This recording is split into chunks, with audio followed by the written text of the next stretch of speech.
दोस्तों नमस्कार, मैं ओम प्रकाश पांडे। एक बार फिर आपका स्वागत है आपके अपने चैनल बात किसान की 36 में। दोस्तों आज बात करते हैं गेहूं की फसल पे। गेहूं पे अपन क्या डालें कि जिससे ज्यादा फुटाव हो, ज्यादा कल्ले निकलें, पहला पानी गेहूं में कब देना चाहिए, कौन सा खाद डालना चाहिए, ये सारी जानकारी अपन आज लेते हैं। तो जैसे अपना गेहूं है तो मान लीजिए बोने के बाद बहुत से किसान क्या करते हैं कि पहले पानी पिला के और बर्फ आने के बाद फिर बोते हैं। बहुत से किसान पहले उसको बो देते हैं, इसके बाद पानी देते हैं। तो पहला पानी कब देना चाहिए जिससे जो है, और कौन सा खाद डालना चाहिए तो उस जिसके कारण ज्यादा फुटाव आए। तो हाँ दोस्तों, जो क्या होता है कि 20 से जो 25 दिन का समय रहता है वो सबसे सुटेबल समय रहता है गेहूं में फुटाव के लिए।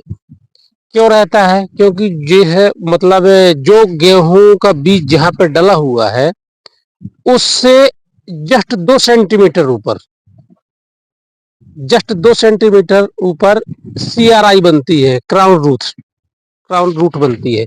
तो उससे क्या होता है कि फुटाव होता है। जैसे ये पौधा है अपना, ये लेते हैं गेहूं का पौधा, तो ये जहां पे इसका बीज डला हुआ है तो ये एक्चुअली ये है कि कौन सी गलती नहीं करें। पहले बीज कितनी दूरी पर बोएं, पहला काम ये है।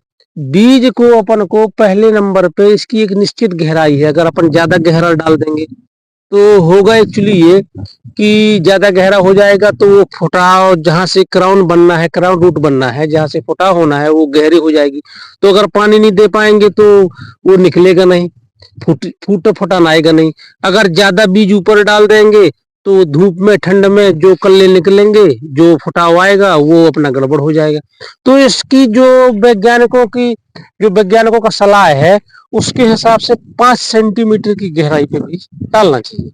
पहली बात तो अपन को ये ध्यान रखना है। और इसके बाद में शुरुआत में अपन को फास्फोरस पोटास वगैरह NPK पूरा जो डोजेस है वो अपन को डालना है शुरुआत में।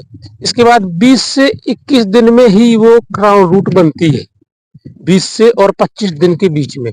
तो उस समय अपन को पानी देना है। और बीज से जस्ट 2 सेंटीमीटर ऊपर बनती है तो उसमें क्या होता है, फुटाव ज्यादा रहेगा। और अपन पानी दे देंगे तो थोड़ा मिट्टी हार्ड होगी तो अपना क्या होगा कि फुटाव ज्यादा हो जाएगा। हाँ, अब डालें क्या फुटाव के लिए कि जिससे ज्यादा फूटन आए। तो पहला तो अपन को नाइट्रोजन यूरिया डालना है।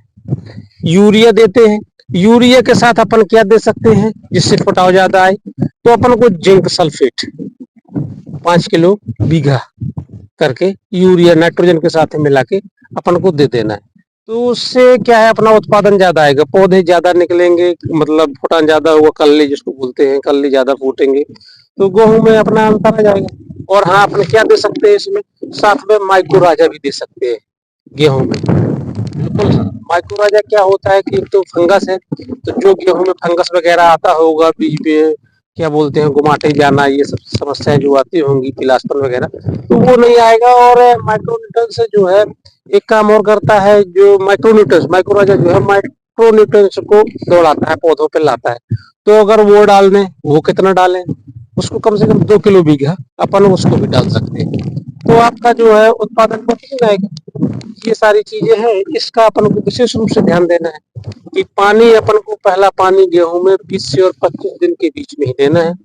यूरिया के साथ में आप जिंक सल्फेट 5 किलो बीघा दे सकते हैं। माइक्रो राजा चाहे तो दे सकते हैं, अगर नहीं देना है तो स्किप भी कर सकते हैं, नहीं भी डाल सकते हैं। तो आपका जिंक से ही उत्पादन बढ़ जाएगा, नाइट्रोजन और जिंक से। इसके बाद क्या करना है, सेकंड पानी, जब तीसरा पानी, जब पहला पानी हो गया, जब दूसरा पानी अपन देते हैं तो भी थोड़ा सा यूरिया की मात्रा दे देना है, नाइट्रोजन की। हाँ, अगर आपने उस समय पोटास नहीं दिया हो तो अपन पोटास दे सकते हैं, कम किया हो। हाँ, फास्फोरस तो शुरू में ही DAP 1846 के हिसाब से शुरू में ही देना चाहिए, फास्फोरस की पर्याप्त मात्रा में। हाँ, अगर मान लीजिए नहीं डाला है तो इस समय जो उसका डोजेस है उस हिसाब से आप दे सकते हैं। तो इस तरह से आपका जो है दोस्तों बढ़िया उत्पादन गेहूं में आप ले सकते हैं, ये है। और बाकी क्या, किस पे आपको वीडियो चाहिए या और क्या जानकारी है, मतलब और कौन सी जानकारी चाहिए, तो आप इस पे कमेंट पे लिख सकते हैं। और इसको जो है लाइक करिए और सब्सक्राइब करिए, शेयर करिए। धन्यवाद दोस्तों, मिलते हैं फिर अगले वीडियो में। नमस्कार।